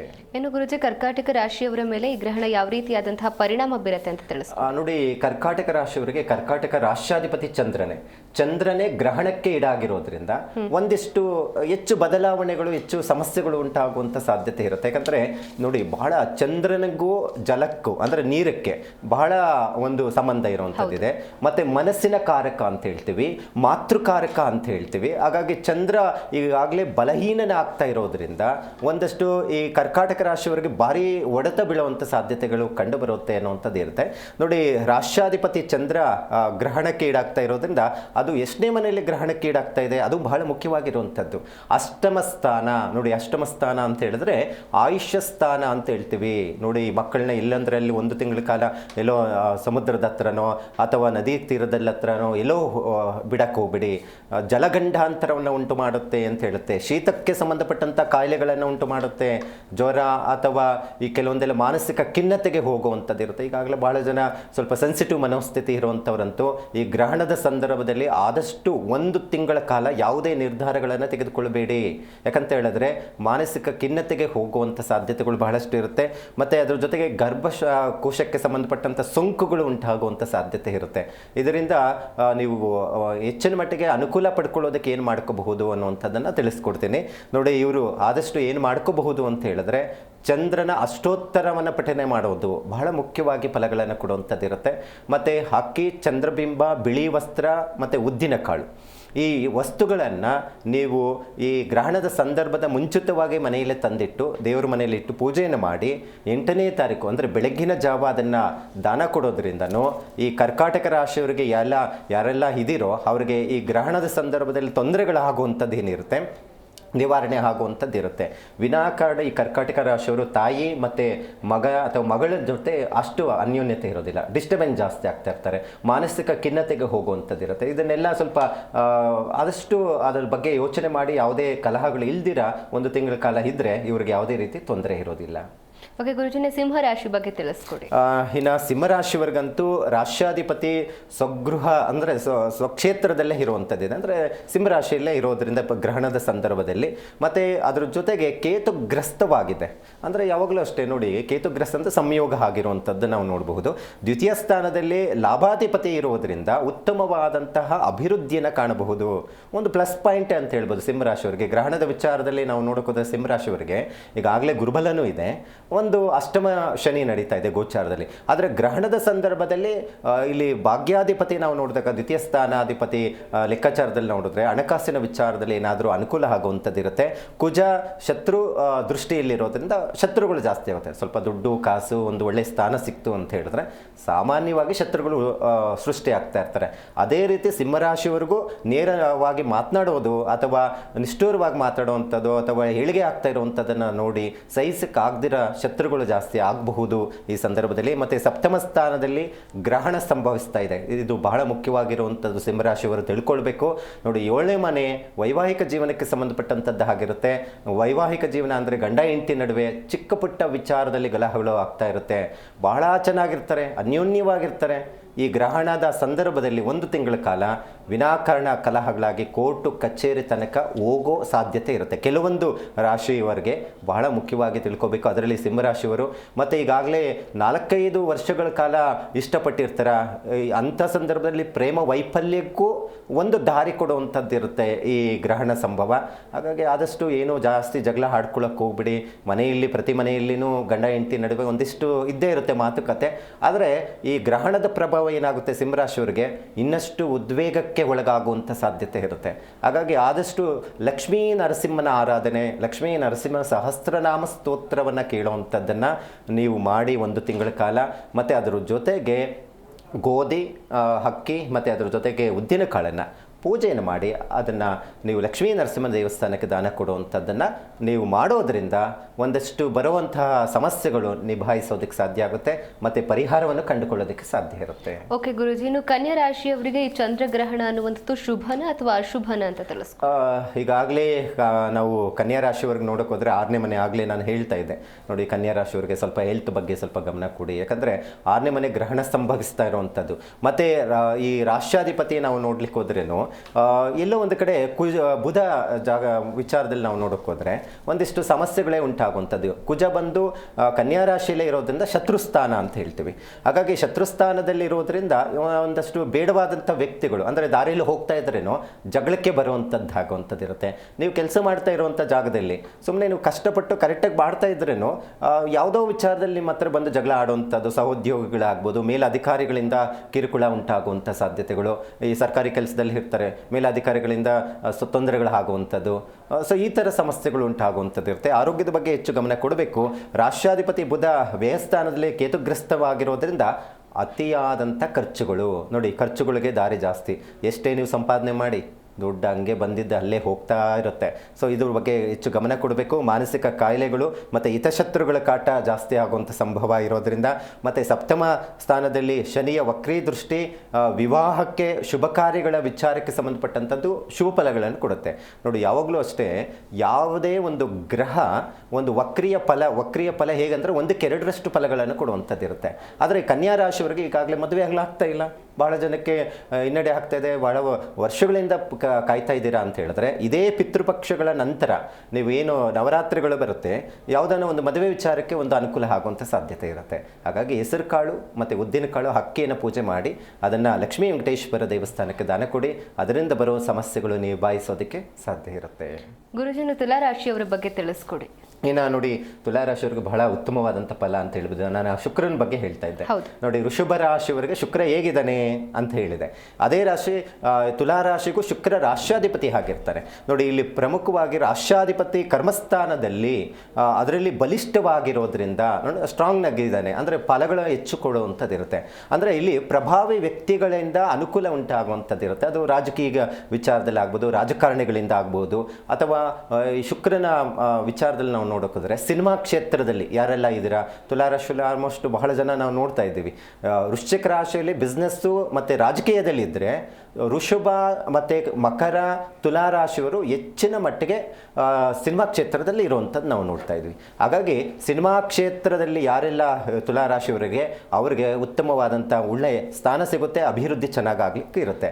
ಇನ್ನು ಗ್ರಹಣದ ವಿಚಾರದಲ್ಲಿ ನಾವು ನೋಡೋಕೆ ಹೋದರೆ, ಈ ಗ್ರಹಣ ಸಂಭವಿಸ್ತಾ ಇರುವಂಥದ್ದು ನೋಡಿದ್ರೆ ಅಷ್ಟಮ, ಅಂದರೆ ಎಲ್ಲೋ ಒಂದು ಕಡೆ ಕೆಲಸದ ವಿಚಾರದಲ್ಲಿ ಎಷ್ಟು ಉತ್ತಮವಾದಂಥ ಫಲಗಳು ಕೊಟ್ಟರೇನೋ ಅಷ್ಟೇ ದೃಷ್ಟಿ, ಅಷ್ಟೇ ಶತ್ರುಗಳು ಜಾಸ್ತಿ ಆಗುತ್ತೆ. ಸ್ವಲ್ಪ ಆರೋಗ್ಯದ ಮೇಲೆ ಹೆಚ್ಚು ಪರಿಣಾಮ ಬೀಳುವಂಥದ್ದು ಇರುತ್ತೆ. ಮತ್ತು ಪಂಚಮ ಸ್ಥಾನದಲ್ಲಿ ರಾಹು ವಿಚಾರದಲ್ಲಿ, ಮಕ್ಕಳ ವಿಚಾರದಲ್ಲಿ ಒಂದಷ್ಟು ಸಮಸ್ಯೆಗಳು ಎದುರಾಗ್ಬೋದು. ಕೆಟ್ಟ ಹುಡುಗರ ಜೊತೆ ಸೇರೋದು ಅಥವಾ ದುರಭ್ಯಾಸಗಳನ್ನು ಕಲಿಯುವಂಥದ್ದು, ಈ ಥರದ್ದು ಮನೋವೃತ್ತಿಗೆ ಹೋಗುವಂಥದ್ದು ಇರುತ್ತೆ. ಹಾಗಾಗಿ ಮಕ್ಕಳ ಬಗ್ಗೆ ತುಲಾರಾಶಿಯವರು ಸ್ವಲ್ಪ ಹೆಚ್ಚಿನ ಮಟ್ಟಿಗೆ ಗಮನ ಕೊಡಬೇಕು. ವಿದ್ಯಾಭ್ಯಾಸದ ಬಗ್ಗೆ ಹೆಚ್ಚು ಗಮನ ಕೊಡಬೇಕಾಗುತ್ತೆ ತಂದೆ ತಾಯಿ ಆದಂಥವರು. ಮತ್ತು ಭಾಗ್ಯಾಧಿಪತಿ ಲಾಭಸ್ಥಾನದಲ್ಲಿ ಏಕಾದಶಿಯಲ್ಲಿ ಇರೋದರಿಂದ ಹಣಕಾಸಿನ ವಿಚಾರದಲ್ಲಿ ಉತ್ತಮವಾದಂಥ ಅಭಿವೃದ್ಧಿ ಉಂಟಾಗುತ್ತೆ. ಮತ್ತು ಅದರ ಜೊತೆಗೆ ದಂಪತಿಗಳ ನಡುವೆನೂ ಉತ್ತಮವಾದಂಥ ಯಾವುದೇ ರೀತಿಯಾದಂಥ ಸಮಸ್ಯೆಗಳಿಲ್ಲ. ಒಟ್ಟಾರೆ ತುಲಾರಾಶಿಗೆ ನಾವು ನೋಡುತ್ತಾರೆ, ಗ್ರಹಣದ ವಿಚಾರದಲ್ಲಿ ಮಕ್ಕಳಿಗೆ ಒಂದಿಷ್ಟು ಆರೋಗ್ಯದ ಮೇಲೆ ಪರಿಣಾಮ ಬಿಟ್ಟರೆ ಬೇರೆ ರೀತಿ ಯಾವುದೇ ಅಂಥದ್ದು ತೊಂದರೆ ಇಲ್ಲ, ಒಳ್ಳೆಯ ಒಂದು ಫಲಗಳನ್ನೇ ಕೊಡುವಂಥದ್ದು ಇರುತ್ತೆ. ಆದರೂ ನೀವು ಸಹ ಗ್ರಹಣ ಸಂಭವಿಸ್ತಾ ಇರೋದ್ರಿಂದ ಆ ಗ್ರಹಣದ ಆಚರಣೆ ಬಹಳ ಅಗತ್ಯ ಇದೆ. ಒಂದಷ್ಟು ಅವರೆಕಾಳು ಮತ್ತು ಅದರ ಜೊತೆಗೆ ಉದ್ದು, ಇದರ ಜೊತೆಗೆ ಹಕ್ಕಿಯ ಜೊತೆ ಪೂಜೆ ಮಾಡಿ ನೀವು ಲಕ್ಷ್ಮೀ ವೆಂಕಟೇಶ್ವರ ದೇವಸ್ಥಾನ, ಅಥವಾ ಯಾಕಂದರೆ ಲಕ್ಷ್ಮೀ ದೇವಸ್ಥಾನ ಅಂತ ಹೇಳ್ತೀವಿ, ಶುಕ್ರನಿಗೆ ಅಧಿದೇವತೆ ಅಂತ ಹೇಳಿದ್ರೆ ಲಕ್ಷ್ಮೀ ದೇವಿ ಆರಾಧನೆ ಮಾಡಿಕೊಳ್ಳೋದ್ರಿಂದ ಉತ್ತಮವಾದಂತಹ ಅಭಿವೃದ್ಧಿ ಕಾಣಲಿಕ್ಕೆ ಸಾಧ್ಯ ಆಗುತ್ತೆ. ಇನ್ನು ಗುರುಜಿ, ವೃಶ್ಚಿಕ ರಾಶಿಯವರ ಮೇಲೆ ಈ ಚಂದ್ರಗ್ರಹಣ ಯಾವ ರೀತಿಯಾದಂತಹ ಪರಿಣಾಮ ಬೀರುತ್ತೆ? ನೋಡಿ, ಈ ವೃಶ್ಚಿಕ ರಾಶಿಯವರಿಗೆ ಚಂದ್ರ ನೀಚ ಸ್ಥಾನ. ಚಂದ್ರ ಯಾವ ಮನೆಯಲ್ಲಿ ಇರ್ತಾನೆ ಜನನ ಕಾಲದಲ್ಲಿ ನಾವು ನೋಡಿದಾಗ ಆ ರಾಶಿ ಅವರದ್ದಾಗಿರುತ್ತೆ. ಇಲ್ಲಿ ವೃಶ್ಚಿಕ ರಾಶಿಗೆ ಅನ್ವಯ ಆಗುವಂಥದ್ದು ವಿಶಾಖ ನಕ್ಷತ್ರ ಮತ್ತು ಜ್ಯೇಷ್ಠ ನಕ್ಷತ್ರ, ಅನುರಾಧ ನಕ್ಷತ್ರ. ಒಂದು ರಾಶಿಗೆ 3 ನಕ್ಷತ್ರಗಳು ಅನ್ವಯ ಆಗುವಂಥದ್ದು ಇರುತ್ತೆ. ಇದರಲ್ಲಿ ಪ್ರಮುಖವಾಗಿರುವಂಥದ್ದು ವೃಶ್ಚಿಕ ರಾಶಿಯವರೆಗೆ ಅಂತೂ ಚಂದ್ರ ಬಲಹೀನನಾಗಿರ್ತಾನೆ. ಅದರಲ್ಲಿ ರಾಹುಗ್ರಸ್ತ ಗ್ರಹಣ ಆಗ್ತಾ ಇರೋದ್ರಿಂದ ಇಲ್ಲಿ ಏನಾಗುತ್ತೆ ಅಂತ ಹೇಳಿದ್ರೆ, ರಾಷ್ಟ್ರಾಧಿಪತಿ ಜಾತಕದಲ್ಲಿ ನಾವು ನೋಡೋಕೆ ಹೋದರೆ ಹಣಕಾಸಿನ ವಿಚಾರದಲ್ಲಿ ಅನುಕೂಲ ಉಂಟಾಗುತ್ತೆ. ಆದರೆ ಶನಿಯ ಪ್ರಭಾವಕ್ಕೆ ಒಳಗಾಗಿರೋದ್ರಿಂದ ಯಾವುದೇ ಕೆಲಸಗಳು ಬೇಗ ಆಗೋದಿಲ್ಲ. ಇದು ಬಹಳ ಮುಖ್ಯವಾಗಿರುವಂಥದ್ದು.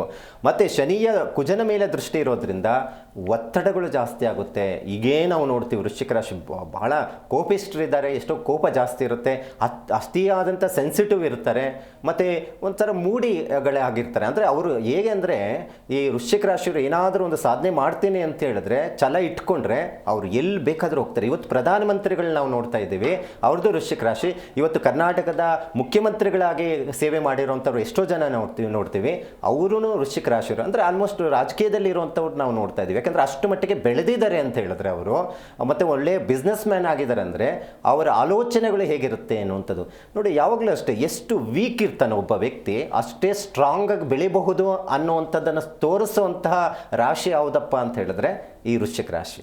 ಹಾಗಾಗಿ ಗ್ರಹಣದ ವಿಚಾರದಲ್ಲಿ ನಾವು ನೋಡೋಕ್ಕೋದ್ರೆ ಇವರಿಗೆ ಶೀತಕ್ಕೆ ಸಂಬಂಧಪಟ್ಟಂಥ ಕಾಯಿಲೆಗಳು, ಮಾನಸಿಕ ಖಿನ್ನತೆಗೆ ಸಂಬಂಧಪಟ್ಟಂಥದ್ದು, ಸೆನ್ಸಿಟಿವ್ ಸ್ಥಿತಿಗೆ ಹೋಗುವಂಥದ್ದು ಇರುತ್ತೆ. ಒಂದು ಡಿಪ್ರೆಷನ್ ಜಾಸ್ತಿ ಆಗುವಂಥದ್ದು, ಏನೋ ಬೇಡವಾದಂಥದ್ದು ವಿಚಾರಗಳು ಮನಸ್ಸಿಗೆ ಹಾಕ್ಕೊಂಡ್ಬಿಡ್ತೀರಾ.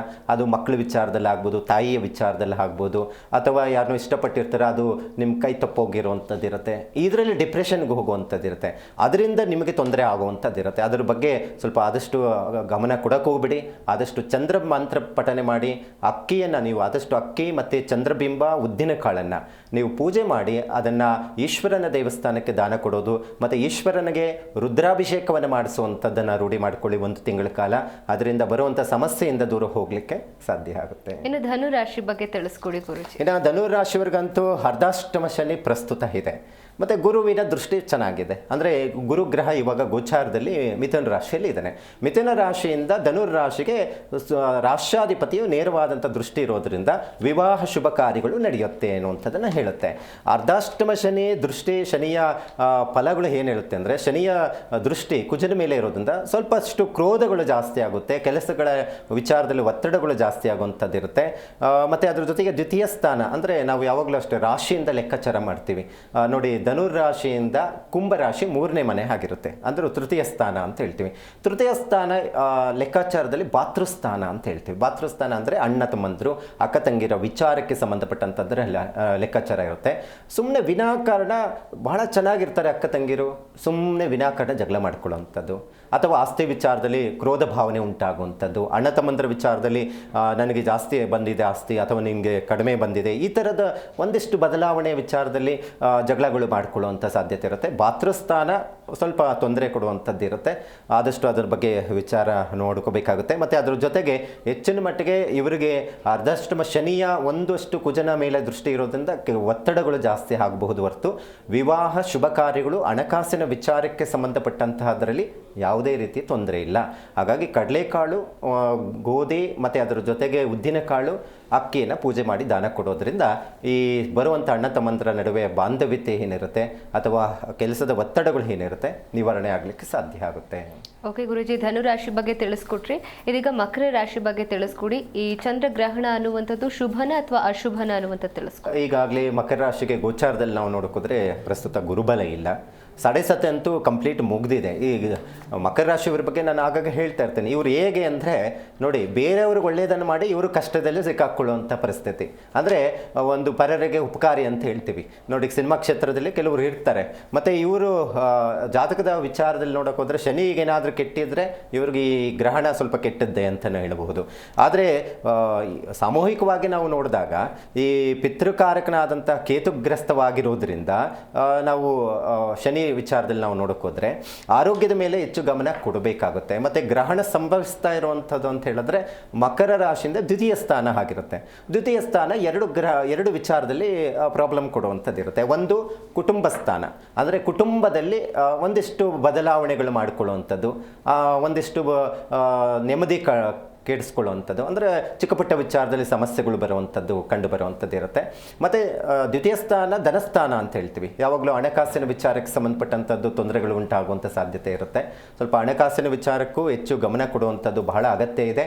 ಆದರೆ ಇವರಿಗೆ ಶನಿ ರಾಷ್ಟ್ರಾಧಿಪತಿ ಕುಜನ ದೃಷ್ಟಿಗೆ ಒಳಗಾಗಿರೋದ್ರಿಂದ ವಾಹನಗಳು ನೋಡಿ, ಯಾರಾದರೂ ಗಾಡಿಗಳು ಓಡಿಸುವಂಥವ್ರು ಇದ್ದರೆ ಸ್ವಲ್ಪ ಹುಷಾರಾಗಿ ಓಡಿಸಿ. ಸರ್ಜರಿಗಳು ಜಾಸ್ತಿ ಆಗುವಂಥದ್ದು ಇರುತ್ತೆ, ಆಪರೇಷನ್ಗಳು ಜಾಸ್ತಿ.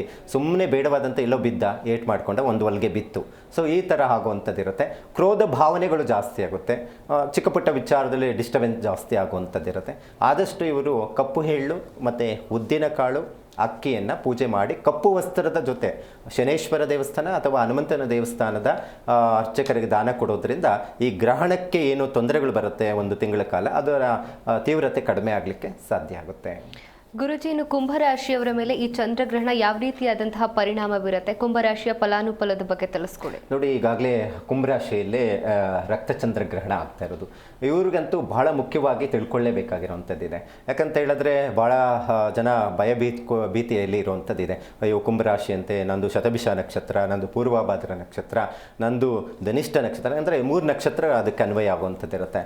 ಹಾಗಾಗಿ ಭಯ ಬೀಳುವಂಥದ್ದು ಅಗತ್ಯ ಇಲ್ಲ. ಏನಾಗಬೇಕಾಗಿರುತ್ತೋ ಅದು ಹಾಗೆ ಆಗುತ್ತೆ. ಆದರೆ ಬರೋ ಸಮಸ್ಯೆಗಳನ್ನು ನಾವು ಕಡಿಮೆ ಮಾಡ್ಕೋಬಹುದು, ತಿಳ್ಕೊಬಹುದು. ನೋಡಿ, ಈಗ ಗ್ರಹ ಸ್ಥಿತಿ ನೋಡಪ್ಪ, ಈಗ ನಿನಗೆ ಶನಿ ಬಂದು ಕೂತ್ಕೊಂಡಿದ್ದಾನೆ, ಸ್ವಲ್ಪ ಹುಷಾರಾಗಿರು, ಕೋರ್ಟು ಕಚೇರಿ ಬೇಡವಾದಂಥ ಸಮಸ್ಯೆಗಳು ಬರುತ್ತೆ, ಗಾಡಿಗಳಲ್ಲಿ ಹುಷಾರಾಗಿರು ಅಂತ ನಾವು ಹೇಳಬಹುದು. ಆದರೆ ಕರ್ಮ ಏನು ಹೇಳುತ್ತೆ, ನೀನು ಮಾಡಿರುವಂಥ ಕರ್ಮಫಲಗಳ ಅನುಸಾರವಾಗಿ ಪಡೀಲೇಬೇಕು ಅನ್ನುವಂಥದ್ದು ಇರುತ್ತೆ. ನಾವು ಹೇಳುವಂಥ ಸಮಸ್ಯೆಗಳಿಗೆ ನೀವು ಜಾಗೃತವಾಗಿರಿ. ಅದಕ್ಕೆ ಸಂಬಂಧಪಟ್ಟಂಥದ್ದು ಏನಾದರೂ ಒಂದು ಜಪ ಅಥವಾ ಈ ಪೂಜೆ ಪುನಸ್ಕಾರಗಳು ಮಾಡಿದಾಗ ಒಂದು ತೀವ್ರತೆ ಕಡಿಮೆ ಆಗಬಹುದು ಅನ್ನುವಂಥದ್ದು ಹೇಳುತ್ತೆ. ಅದೇ ರೀತಿ ಗ್ರಹಣವು, ಈ ರಕ್ತಚಂದ್ರಗ್ರಹಣ ಏನಾಗ್ತಾ ಇದೆ, ರಾಹುಗ್ರಸ್ತ ಚಂದ್ರಗ್ರಹಣ, ಇದು ಮುಖ್ಯವಾಗಿ ಕುಂಭರಾಶಿಯವರಿಗೆ ಹೊಡೆತ ಬೀಳುವಂಥದ್ದಿದೆ.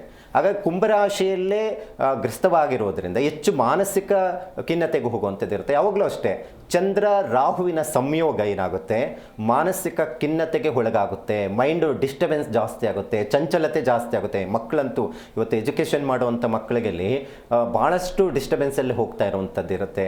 ಚೆನ್ನಾಗೇ ಇರ್ತಾರೆ, ದಿಢೀರ್ ಕೋಪ ಮಾಡ್ಕೊತಾರೆ, ದಿಢೀರ್ ಬದಲಾವಣೆಗಳನ್ನು ಮಾಡ್ಕೊತಾರೆ, ಈ ಥರ ಆಗುತ್ತೆ. ಮತ್ತು ಈ ಕುಂಭರಾಶ್ಯಾಧಿಪತಿ ಶನಿ ಆಗಿರೋದ್ರಿಂದ, ಕುಜನ ದೃಷ್ಟಿ ಆಗಿರೋದ್ರಿಂದ ಚೆನ್ನಾಗಿ ಮಾತಾಡ್ತಾ ಇರೋವಂಥವರೇ ದಿಢೀರಂತ ನಿಮ್ಮ ಮೇಲೆ ಕೋಪ ಜಗಳ ಮಾಡ್ಕೊಳ್ಳೋವಂಥದ್ದು. ಮಗು ಚೆನ್ನಾಗಿ ನೋಡಪ್ಪ, ಓದು ಅಂತ ಹೇಳಿದ್ರೆ ಸಾಕು, ಬಂದು ಜಗಳ ಮಾಡ್ಕೊಳ್ಳೋದು, ಇಲ್ಲ ನನಗೆ ಗೊತ್ತು, ನಾನು ಓದ್ಕೊತೀನಿ, ಮಾಡ್ತೀನಿ, ಈ ಥರ ಮನೋಸ್ಥಿತಿಗೆ ಹೋಗುವಂಥ ಸಾಧ್ಯತೆಗಳು ಜಾಸ್ತಿ ಇರುತ್ತೆ. ಆದರೆ ಈ ಗ್ರಹಣದ ಪ್ರಭಾವ ಹೇಗಿರುತ್ತೆ ಅಂದರೆ, ಶನಿಯ ತೃತೀಯ ಸ್ಥಾನದಲ್ಲಿ ಯಾವಾಗಲೂ ಅಷ್ಟೇ ದೃಷ್ಟಿಗಳು ನಾವು ನೋಡಿದಾಗ ಫಲಗಳು ಉತ್ತಮವಾಗಿರುತ್ತೆ. ಆದರೆ ದ್ವಿತೀಯ ಸ್ಥಾನದಲ್ಲಿ ಧನಸ್ಥಾನ ಅಂತ ಹೇಳ್ತೀವಿ, ಅಂದರೆ 2ನೇ ಮನೆಯಲ್ಲಿ ಆಗ್ತಾ ಇರೋದು ಗ್ರಹಣ. ದುಡ್ಡಿನ ವಿಚಾರದಲ್ಲಿ ಏನೂ ತೊಂದರೆ ಇಲ್ಲ, ಯಾವುದೇ ಭಾರಿ ಹೊಡೆತ ಬೀಳೋದು. ಯಾಕಂದರೆ ಪ್ರಸ್ತುತ 7.5 ಬೇರೆ ನಡೀತಾ ಇದೆ. ಆದರೆ 7.5 ನಡೀತಾ ಇದ್ದರೂ ದ್ವಿತೀಯ ಸ್ಥಾನದಲ್ಲಿ ಧನಸ್ಥಾನದಲ್ಲಿ ಶನಿ ಇರೋದ್ರಿಂದ ದುಡ್ಡಿನ ವಿಚಾರದಲ್ಲಿ ಅನುಕೂಲ ಆಗುತ್ತೆ. ಯಾವುದೋ ಬರಬೇಕಾಗಿರೋದು ದುಡ್ಡು ಬಂದು ಸೇರುವಂಥದ್ದು ಇರುತ್ತೆ.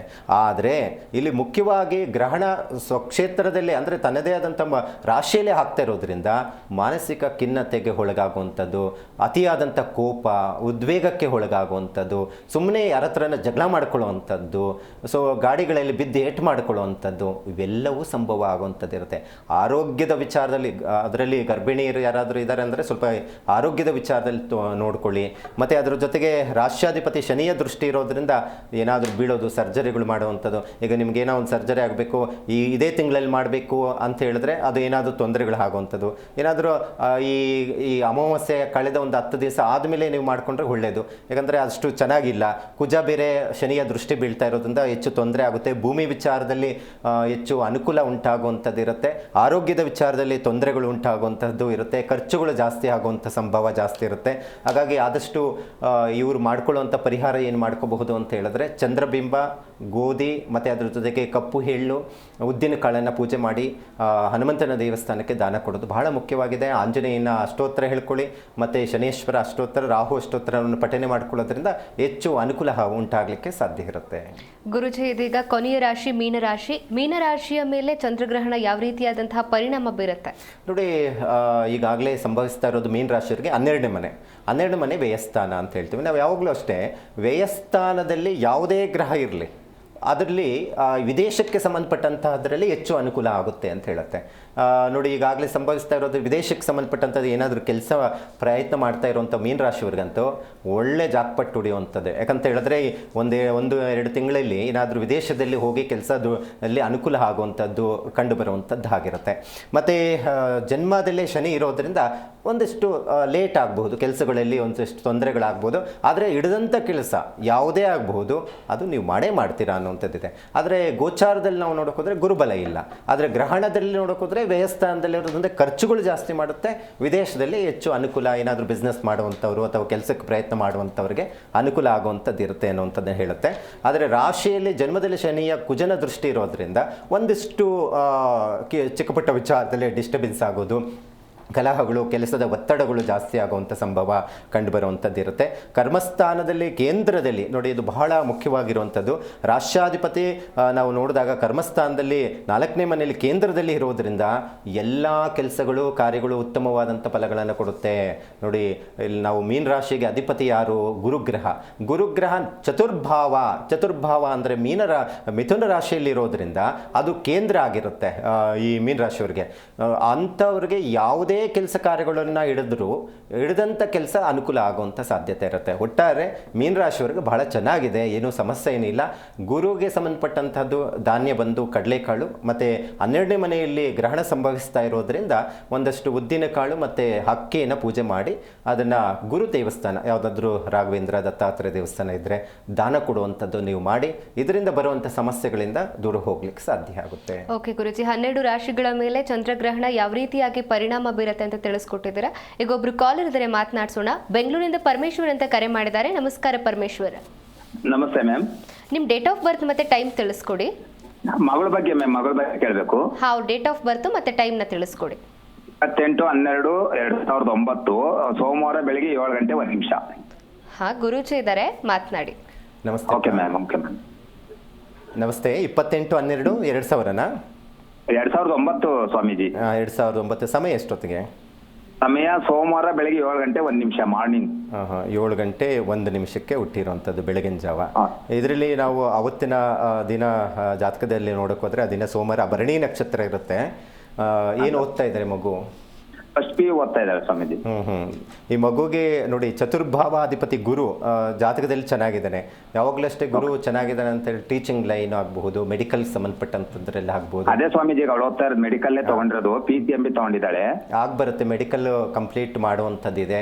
ನಾನು ಬಹಳ ಜನ ಕೇಳ್ತಾ ಇರ್ತಾನೆ, ಗುರುಗಳೇ ನೋಡಿ ಕುಜ ಮೆಡಿಕಲ್ ವಿಚಾರದಲ್ಲಿ ನೀವು ಹೇಳಿದ್ರಿ, ಕುಜ ಬಂದು ಎಲ್ಲ ಹೇಳ್ತಾ ಇರ್ತಾರೆ, ಕುಜ ನೀಚ ಸ್ಥಾನ ಕರ್ಕಾಟಕ ರಾಶಿಯಲ್ಲಿ ಇದ್ದಾರೆ ಅಂತ ಕೇಳ್ತಾ ಇರ್ತಾರೆ. ನಿಮ್ಮ ಮಗಳ ಜಾತಕದಲ್ಲಿ ಕರ್ಕಾಟಕ ರಾಶಿ ಕುಜ ಇದ್ದಾನೆ, ನೀಚ ಆಗಿದ್ದಾನೆ. ಆದರೆ ನಿಮ್ಗೆ ಮೆಡಿಕಲ್ ಆಗುತ್ತೆ ಅಂತ ನಾನು ಹೇಳ್ತಾ ಇದ್ದೀನಿ ಅಂತ ಹೇಳಿದ್ರೆ ಆ ಜಾತಕದಲ್ಲಿ ಆ ಥರ ಇರುವಂಥದ್ದು. ಇವತ್ತು ನಾವು ಸರ್ಕಾರಿ ಕೆಲಸದಲ್ಲಿ ಇರುವಂಥವ್ರ ವ್ಯಕ್ತಿಗಳನ್ನ ನಾವು ನೋಡ್ತೀವಿ. ಇವತ್ತು ನೋಡಿ, ಯಾರ ಜಾತಕದಲ್ಲಿ ಕರ್ಮಸ್ಥಾನ ಅಂದರೆ ಮೇಷರಾಶಿಯಲ್ಲಿ ರವಿ ಇರ್ತಾರೋ, ಅಥವಾ ಯಾರ ಜಾತಕದಲ್ಲಿ ವೃಶ್ಚಿಕ ರಾಶಿಯಲ್ಲಿ ಬುಧ ರವಿ ಕಾಂಬಿನೇಷನ್ಸ್ ಇರ್ತಾರೋ ಅಂಥವ್ರಿಗೆ ಸರ್ಕಾರಿ ಕೆಲಸ ಸಿಗುತ್ತೆ ಅಂತ ಹೇಳುತ್ತೆ. ನಿಮ್ಮ ಮಗಳಿಗೆ ಜಾತಕದಲ್ಲಿ ಕುಜ ವೀಕ್ ಆಗಿದ್ರೇನು ನಿಮಗೆ ಮೆಡಿಕಲ್ ವಿಚಾರದಲ್ಲಿ ಹೆಚ್ಚು ಅನುಕೂಲ ಉಂಟಾಗುತ್ತೆ ಈ ಮಗು ವಿಚಾರದಲ್ಲಿ ಅನ್ನೋಂಥದ್ದು ಹೇಳುತ್ತೆ. ತಗೊಂಡಿರೋದು ಯಾವುದೇ ರೀತಿ ತೊಂದರೆ ಇಲ್ಲ. ಆದರೆ ಈಗ ಪ್ರಸ್ತುತ ಮೇಷರಾಶಿಗೆ 7.5 ನಡೀತಾ ಇದೆ, ಗುರುಬಲ ಇಲ್ಲ. ಸ್ವಲ್ಪ ಸೋಂಬೇರಿತನ ಜಾಸ್ತಿ ಆಗ್ಬೋದು. ಬೆಳಗ್ಗೆ ಎದ್ದೊಳ್ತಾಳ ಬೇಗ? ಸೋಂಬೇರಿ. ಹೌದು ಸ್ವಾಮಿ, ಎದ್ದಾಳಲ್ಲ. ಹೌದು ಸ್ವಾಮಿ. ಅದು ಯಾಕೆ ಅಂತ ಹೇಳಿದ್ರೆ ಶನಿ ಮಂದತ್ವ ಕೊಡ್ತಾನೆ. ಬುದ್ಧಿವಂತ ಇದ್ದಾಳೆ, ನಾಲೆಜ್ ಇದೆ, ಆದರೆ ಸ್ವಲ್ಪ ಹೇಳ್ತಾ ಇರಬೇಕು, ನೋಡಮ್ಮ ಹಿಂಗೆ ಮಾಡು ಹಂಗೆ ಮಾಡು ಅಂತ ಹೇಳ್ತಾ ಇರಬೇಕು. ಸ್ವಲ್ಪ ಹನುಮಂತನ ಆರಾಧನೆ, ಹನುಮಾನ್ ಚಾಲಿಸ್ ಹೇಳ್ಕೊಳ್ಳುವಂಥದ್ದು, ಇದನ್ನು ರೂಢಿಯಲ್ಲಿ ಇಟ್ಕೊಂಡ್ರೆ ಬಹಳ ಒಳ್ಳೆಯದು. ಆ ಮಗುಗೆ ಭರಣಿ ನಕ್ಷತ್ರ, ಭಾಳ ಜನಕ್ಕೆ ಹೆಣ್ಮಕ್ಳು ಭರಣಿ ನಕ್ಷತ್ರ ಹುಟ್ಟಿರೋಂಥವ್ರಂದ್ರೂ ಯಾವುದಾದ್ರೂ ಕೆಲವೊಂದೆಲ್ಲ ಒಳ್ಳೆ ಅಧಿಕಾರಿಗಳಾಗ್ತಾರೆ ಅನ್ನುವಂಥದ್ದು ಹೇಳುತ್ತೆ. ಇವತ್ತು ಎಷ್ಟೋ ಜನ IAS ಆಫೀಸರ್ಗಳಾಗಿರುವಂಥದ್ದು ನಾವು ನೋಡ್ತಾ ಇದ್ದೀವಿ ಭರಣಿ ನಕ್ಷತ್ರದಲ್ಲಿ ಇರುವಂಥವ್ರು. ಹಾಗಾಗಿ ಈ ಮಗುಗೂ ಒಳ್ಳೆ ಸರ್ಕಾರಿ ಕೆಲಸನೂ ಯೋಗ ಇದೆ. ಮೆಡಿಕಲ್ ಕೊಟ್ಟಿರೋದು ಕರೆಕ್ಟಾಗಿದೆ, ಮೆಡಿಕಲ್ ಮಾಡಿ ಅದರಲ್ಲಿ ಸರ್ಕಾರಿ ಕೆಲಸ ಪಡ್ಕೊಳ್ಳುವಂಥದ್ದು ಯೋಗ ಇದೆ. ಸ್ವಲ್ಪ ಹನುಮಂತನ ಆರಾಧನೆ ಮಾಡ್ಕೊಳ್ಳೋಕೆ ಹೇಳಿ, ಒಳ್ಳೆಯದಾಗುತ್ತೆ. ಥ್ಯಾಂಕ್ ಯು ಪರಮೇಶ್ವರ್ ಅವರೇ ಕರೆ ಮಾಡಿದ್ದಕ್ಕಾಗಿ. ಇದೀಗ ನಾಗರಾಜ್ ಅಂತ ಹೊನ್ನಾಳಿಯಿಂದ ಕರೆ ಮಾಡಿದ್ದಾರೆ. ನಮಸ್ಕಾರ ನಾಗರಾಜ್. ನಮಸ್ಕಾರ ಮೇಡಮ್. ನಿಮ್ಮ ಡೇಟ್ ಆಫ್ ಬರ್ತ್ ಜೊತೆಗೆ ಹುಟ್ಟಿದ ಸಮಯವನ್ನ ತಿಳಿಸ್ಕೊಡಿ. ನಾನು ಗ್ರಹಣದ ಬಗ್ಗೆ ಒಂದು ಪ್ರಶ್ನೆ ಕೇಳೋದಿದೆ. ಗುರೂಜಿ ಇದ್ದಾರೆ, ಡೇಟ್ ಆಫ್ ಬರ್ತ್ ಕೇಳ್ತೀನಿ. ಓಕೆ ಸರ್, ಗುರೂಜಿ ಇದ್ದಾರೆ, ಮಾತನಾಡಿ. ಹೇಳಿಪ್ಪ. ಏನು? ನಮಸ್ಕಾರ. ನಮಸ್ತೆ. ಗ್ರಹಣದ ವೇಳೆಯಲ್ಲಿ ಕೆಲವೊಂದು ಮನೆಗಳಲ್ಲಿ ದರ್ಬೆಯನ್ನ ಆಹಾರ ಪದಾರ್ಥಗಳ ಮೇಲೆ ಇಡ್ತಾರೆ. ಇದರ ಪರಿಣಾಮ ಆಗತ್ತೋ ಅಥವಾ ಆಗೋದಿಲ್ವೋ? ನೋಡಿ, ಒಂದು ಶಾಸ್ತ್ರಗಳು ಏನು ಹೇಳುತ್ತೆ ಅನ್ನುವಂಥದ್ದು. ಈಗ ನಾವು ದರ್ಬೆ ಹಾಕ್ತೀವಿ, ಅದ್ರ ಬದಲು ಬೇರೆ ಈ ಪತ್ರೆಗಳು ಹಾಕಬಹುದಲ್ಲ ಅನ್ನುವಂಥದ್ದು. ಆದರೆ ಈ ದರ್ಬೆ ಸ್ವಯಂ ಪವಿತ್ರ ಇವತ್ತಲ್ಲ, ಬಹಳ ವರ್ಷಗಳಿಂದ ಬಂದಿರುವಂಥದ್ದು. ನಾವು ಒಂದು ಪೂಜೆ ಪುನಸ್ಕಾರಗಳಿಗೆ ದರ್ಬೆಯನ್ನು ಉಪಯೋಗಿಸ್ತೀವಿ. ಅದು ಸ್ವಯಂ ಪವಿತ್ರತೆ ಅನ್ನುವಂಥದ್ದು. ಅದನ್ನು ನಾವು ಆ ದರ್ಬೆ ಎಲ್ಲಿಂದ ಬಂತು, ಹಾಗೆ ಹೇಗೆ ಅದು ಬಂತು ಅನ್ನುವಂಥದ್ದು, ಅದು ಬೇರೆ ಪುರಾಣಗಳನ್ನೇ ನಾವು ನೋಡ್ತೀವಿ. ಅದು ಸ್ವಯಂ ಉದ್ಭವ ಆಗಿರುವಂಥದ್ದು ಅನ್ನುವಂಥದ್ದು ಇದೆ. ಆದರೆ ಅದು ಸ್ವಯಂ ಶುದ್ಧಿಗೆ ಮುಖ್ಯವಾಗಿ ಫಲಗಳನ್ನು ಕೊಡುತ್ತೆ ಅನ್ನುವಂಥದ್ದು ಇದೆ. ನೋಡಿ, ನಾವು ಏನಾದರೂ ಹೋಮ ಹವನಾದಿಗಳಿಗೂ ಸಹ ಒಂದು ದರ್ಬೆ ಉಂಗುರದ ರೀತಿಯಲ್ಲಿ ಪವಿತ್ರ ಅಂತ ನಾವು ಧಾರಣೆ ಮಾಡ್ಕೊತೀವಿ. ಅಂದರೆ ಅದು ಪವಿತ್ರತೆಯನ್ನು ಕೊಡುವಂಥದ್ದಾಗಿರುತ್ತೆ. ಹಾಗಾಗಿ ಶಾಸ್ತ್ರದಲ್ಲಿ ಒಂದು ಪವಿತ್ರತೆಯನ್ನು ಉಂಟು ಮಾಡಲಿ ಅನ್ನುವಂಥ ಕಾರಣಕ್ಕೆ ಆ ಅಕ್ಕಿ ಮತ್ತು ಕೆಲವೊಂದು ನೀರಿನಲ್ಲಿ ದರ್ಬೆ ಹಾಕುವಂಥದ್ದು, ಇದು ಹಾಕೋದು ಉತ್ತಮ. ಯಾಕಂತ ಹೇಳಿದ್ರೆ ಒಂದು ವಿಚಾರ ಏನಪ್ಪ ಅಂದರೆ ತಿಳ್ಕೊಳ್ಳುವಂಥದ್ದು ಮುಖ್ಯವಾಗಿರೋದು. ನೀವು ಕೇಳಿದ್ದು ಒಳ್ಳೆಯದೇ, ಆದರೆ ಅದು ಎಷ್ಟು ಮಟ್ಟಿಗೆ ಫಲಗಳು ಕೊಡುತ್ತೆ ಅನ್ನುವಂಥದ್ದು ಒಂದು ಪ್ರಶ್ನೆ ನಾವು ನೋಡೋಕೆ ಹೋದರೆ, ಕೆಲವೊಂದು ಪವಿತ್ರವಾದಂಥ ವಸ್ತುಗಳನ್ನು ನಾವು ನೋಡ್ತೀವಿ. ಈಗ ಗೋಮೇತಿಕ ಚಕ್ರ ಆಗಬಹುದು, ಅಥವಾ ಶ್ರೀಫಲ ಆಗಬಹುದು, ಅಥವಾ ಒಂದು ವಿಗ್ರಹವನ್ನೇ ತೆಗೆದುಕೊಳ್ಳೋಣ, ಒಂದು ಹನುಮಂತನ ವಿಗ್ರಹನ, ವಿಷ್ಣು ವಿಗ್ರಹನ. ಆ ವಿಗ್ರಹ, ಆ ಭಾವನೆ ನಮಗೇನು ಬರುತ್ತೆ, ಓ ಗಣಪತಿ ಆಕಾರ ಇದೆ, ನಮಸ್ಕಾರ ಮಾಡ್ತೀವಿ. ಅಂದರೆ ಆ ವಿಗ್ರಹ ನಮ್ಮ ತಂದೆ ತಾತ ಹೇಳ್ಕೊಟ್ಟಿದ್ದಾರೆ, ನೋಡೋ ಇದು ಗಣಪತಿ ವಿಗ್ರಹ, ಇದು ವಿಷ್ಣು ವಿಗ್ರಹ, ಇದಕ್ಕೆ ನಮಸ್ಕಾರ ಮಾಡಬೇಕು ಅಂತ.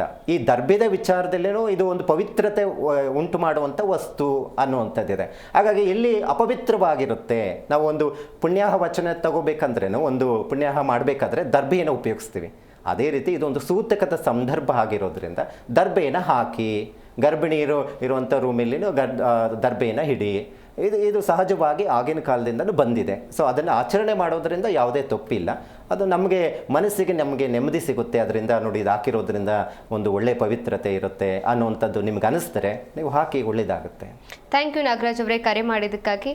ಗುರುಜಿ, ಇವತ್ತಿನ ಕಾರ್ಯಕ್ರಮದಲ್ಲಿ ಭಾಗಿಯಾಗಿ ಚಂದ್ರಗ್ರಹಣದ ಕುರಿತಂತೆ ಸಾಕಷ್ಟು ಮಾಹಿತಿಯನ್ನು ತಿಳಿಸ್ಕೊಟ್ಟಿದ್ದಾರೆ. ಧನ್ಯವಾದಗಳು. ಹರೇ ಶ್ರೀನಿವಾಸ. ನೋಡಿದ್ರಲ್ಲ ವೀಕ್ಷಕರೇ, ಗುರೂಜಿ ಇವತ್ತು ಚಂದ್ರಗ್ರಹಣದ ಕುರಿತಂತೆ ಸಾಕಷ್ಟು ಮಾಹಿತಿಯನ್ನು ತಿಳಿಸ್ಕೊಟ್ಟಿದ್ದಾರೆ. ನೀವು ಕೂಡ ಗುರೂಜಿಯವರನ್ನ ಭೇಟಿಯಾಗಬೇಕು ಅಂತ ಹೇಳಿದ್ರೆ ನಿಮ್ಮ ಟಿವಿ ಸ್ಕ್ರೀನ್ ಮೇಲೆ ಕಾಣಿಸ್ತಿರುವಂತಹ ನಂಬರ್ಗೆ ಕರೆ ಮಾಡಬಹುದು, ಗುರೂಜಿಯವರನ್ನ ನೇರವಾಗಿ ಭೇಟಿಯಾಗಬಹುದು ಅಂತ ಹೇಳ್ತಾ ಇದಾಗಿತ್ತು ಇವತ್ತಿನ ವಿಶೇಷ. ನೋಡ್ತಾ ಇರಿ ಜೀ ಕನ್ನಡ ನ್ಯೂಸ್, ಸತ್ಯವೇ ಸುದ್ದಿಯ ಜೀವಾಳ. ಹೆಚ್ಚಿನ ಮಾಹಿತಿಗೆ ವಿಳಾಸ ಮತ್ತು ದೂರವಾಣಿ ಸಂಖ್ಯೆ. ಪ್ರತ್ಯಂಗಿರ ದೇವಿ ಆರಾಧಕರಾದ ಡಾಕ್ಟರ್ ಮಹರ್ಷಿ ಗುರೂಜಿ, 44/1 ಕಾಮಾಕ್ಷಿ ಜ್ಯುವೆಲರಿ ಬಿಲ್ಡಿಂಗ್, 3ನೇ ಮಹಡಿ, 4ನೇ ಕ್ರಾಸ್, ಸಂಪಿಗೆ ರಸ್ತೆ, ಮಲ್ಲೇಶ್ವರಂ, ಬೆಂಗಳೂರು 560003. ಫೋನ್ ನಂಬರ್ 9448777773 ಅಥವಾ 9611111661.